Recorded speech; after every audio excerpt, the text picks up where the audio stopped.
अब ये क्वेश्चन क्या कह रहा है, इस क्वेश्चन को ध्यान से समझेंगे। क्वेश्चन बोल रहा है find the relation between R and H such that centre of mass of the system is at origin. यहां पर आपको एक सिस्टम दिया गया है, एक तो है सॉलिड कोन और दूसरा है आपका solid sphere, hemisphere. Solid hemisphere और सॉलिड कोन का एक जो है सिस्टम आपको दिया गया है, और इसका जो सेंटर ऑफ मास है कहां पर है, ये 0 0 पर, ये जो है इसका सेंटर ऑफ मास है। ठीक है जी। तो यहां पर आपको क्या निकालना है, जो रेडियस है किसका, सॉलिड हेमिस्फीयर का, और जो हाइट है कोन की, उसके बीच में रिलेशन निकालना है। अब रिलेशन निकालना है तो आप ध्यान से देखेंगे, अगर मैं यहां पर इसकी बात करूं कि भाई ये आपका एक्स एक्सिस है लेट से, तो अगर मैं इस डायरेक्शन में देखूं तो इसका सेंटर ऑफ मास जो है वो 0 0 पर ही रहने वाला है। लेकिन अगर मैं वाई एक्सिस की बात करूं, अगर मैं वाई एक्सिस की बात करूं तो इसका जो सेंटर ऑफ मास है वो ओरिजिन पर नहीं होगा, मतलब ओरिजिन पर होगा, हम ओरिजिन पर ही रखेंगे, लेकिन जो रिलेशन आएगी आपकी रेडियस और हाइट में, वो रिलेशन यहां पर मिलेगी। कैसे मिलेगी, क्योंकि हम ये मान करके चलेंगे इस सिस्टम के अंदर इसका पूरा का पूरा जो सेंटर ऑफ मास है वो ओरिजिन पर ही है। तो यानी कि एक्स सेंटर ऑफ मास इसका 0 है, एक्स सेंटर ऑफ मास इसका 0 है, और इसका वाई सेंटर ऑफ मास जो है ऑलरेडी 0 है, क्वेश्चन के अंदर गिवन है। ठीक है, तो अब हम क्या करेंगे, हम जो है जब हमें ये तो पता है कि भाई ये आपका सॉलिड हेमिस्फीयर है और ये आपका सॉलिड कोन है, तो इस केस में हमें इनके इंडिविजुअल सेंटर ऑफ मास पता होने चाहिए। इंडिविजुअल सेंटर ऑफ मास क्या होंगे, तो अगर हम सॉलिड हेमिस्फीयर की बात करें तो इसका जो सेंटर ऑफ मास है इस ओरिजिन से कितना होगा, ये हमें पता होना चाहिए।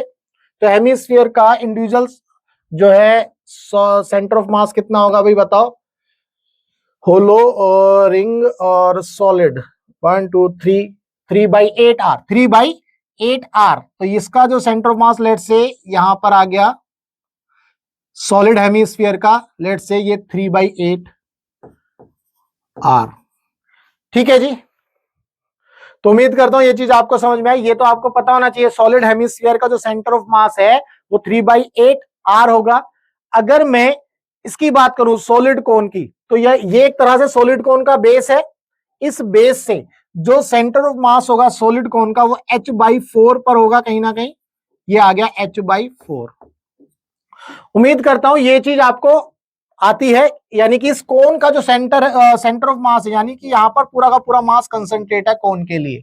और अगर सॉलिड स्फीयर की बात करूं, सेमी सॉलिड स्फीयर, तो यहां पर मास कंसंट्रेट है इसका। तो अब ये दो पार्टिकल बन गए, इन दो पार्टिकल में लेट्स से कि ये मेरा मास m1 है, ये मास m2 है, इसमें कोई दिक्कत ही नहीं है। तो ये दो पार्टिकल सिस्टम बन गए, यानी कि 2 पार्टिकल सिस्टम, और इन दोनों का जो सेंटर ऑफ मास है वो 0 0 पर ही है, इस क्वेश्चन में दिया है। तो हमें जो है r और h के बीच में रिलेशन निकालना है। तो हमारे पास ये आ गया h/4 और ये आ गया आपका सॉलिड हेमिस्फीयर का जो सेंटर ऑफ मास है 3/8 आर। उम्मीद करता हूं ये चीज आपको समझ में आ गई। ठीक है, अब कैसे करेंगे, अब इसको इस तरह से कर लेंगे, हमारे पास centre of mass y centre of mass कितना होगा जी, m1 x1 plus m2 x2 divided by m1 plus m2, क्योंकि ये दो पार्टिकल बन गए हैं। अब सॉलिड हेमिस्फीयर का पूरा मास इस पॉइंट पर कंसंट्रेट है, कोन का पूरा मास इस पॉइंट पर कंसंट्रेट है। ओरिजिन से ये h/4 डिस्टेंस पर नीचे की तरफ है, ये ओरिजिन से 3/8 r डिस्टेंस पर ऊपर की तरफ है, ये ध्यान रखना है। तो यहां से हम क्या करेंगे, अब हम m1 और m2 निकाल लेंगे। तो m1 क्या होगा, इसको भी देखें भाई, m1 क्या होगा, लेट्स से कि इसकी जो डेंसिटी है वो रो है, देखिए दी गई है इसमें डेंसिटी रो, देखो इसकी डेंसिटी कितनी है रो। चूंकि ये सॉलिड है तो हम यहाँ पर डेंसिटी की बात करेंगे, तो डेंसिटी क्या होगा, मास अपॉन वॉल्यूम। तो मास कितना हो गया, डेंसिटी इंटू वॉल्यूम। तो हेमिस्फीयर का वॉल्यूम कितना हो गया जी, 4/3 पाई आर क्यूब, उसका हाफ है तो 2/3 पाई आर क्यूब। ये आपका जो है हेमिस्फीयर का वॉल्यूम मास आ गया बेसिकली, है ना, ये वॉल्यूम है, ये density, density into volume mass बन गया। सिमिलरली m2 निकाल लेंगे। m2 क्या है, कोन के लिए, कोन के लिए जो वॉल्यूम होता है 1/3 पाई r² h होता है, तो density into 1/3 pi R square H. ये आपका जो है किसके लिए आ गया मास, ये कोन के लिए आ गया। अब हमारे पास ये दोनों मास आ गए, हम क्या करेंगे जी, इस फॉर्मूले में रखेंगे, है ना। अच्छा ये x1 x2, सॉरी गलती हो गई, y1 y2 लिखने थे हमें, ये हमें क्या लिखने थे, y1 और y2। तो y सेंटर ऑफ मास आपका m1 y1 plus m2 y2 divided by m1 plus m2। में भावनाओं में बह गया था आपकी, इसीलिए जो है ध्यान नहीं रहा। याद है ना, x1 और x2 वाला ज्यादा याद रहता है।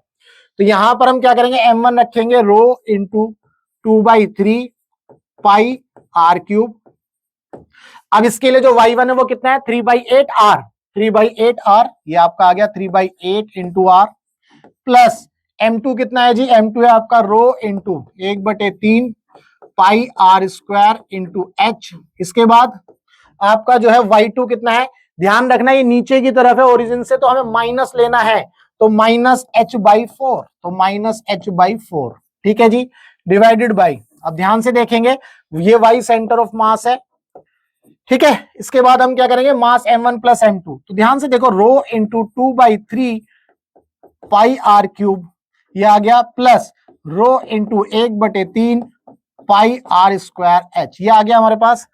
अब क्वेश्चन में पहले ही बोला था कि ये एक सिस्टम है और इसका सेंटर ऑफ मास ओरिजिन पर है, तो y सेंटर ऑफ मास क्या हो गया यहाँ पर, 0, तो ये टर्म आपकी 0 हो गई।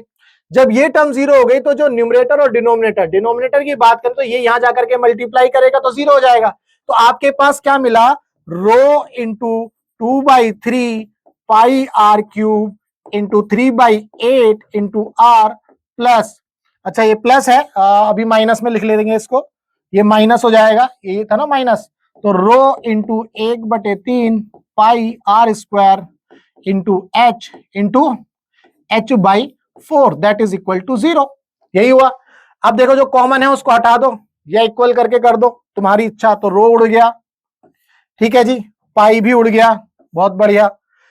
एक यहां पर आर स्क्वायर है तो एक आर यहां से उड़ गया, ठीक है जी, तो 3 भी उड़ जाएगा, ये 3 भी उड़ा दो, ठीक है। तो क्या बचा यहां पर क्या बच गया, 2 3 जा 6, 2 3 जा 6, 2 3 जा 6, 2 3 जा 6 आर स्क्वायर, क्योंकि एक आर ये है एक आर ये है, divided by 8, very good, minus, इसके बाद क्या बचा यहां पर h²/4, तो h²/4।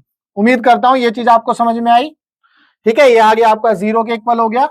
इसके बाद हम क्या कर सकते हैं, 6r²/8 that is equal to h²/4, तो 4 दूनी 8, 2 तिया 6, ठीक है जी। तो यहां से कितना आ गया, यहां से जो रिलेशन आएगा आपका वो कितना आ जाएगा, ये h² था ना, यहां पर 1/3 pi R square h into h/4 minus का, तो h ये आ गया, तो यहां से कितना आ गया जी, h और r के बीच में जो रिलेशन आ गया वो कितना आ गया, h is equal to √3r, h is equal to √3r is the answer. तो इस केस में जो रिलेशन आई हाइट और रेडियस के बीच में वो आ गई h is equal to √3r।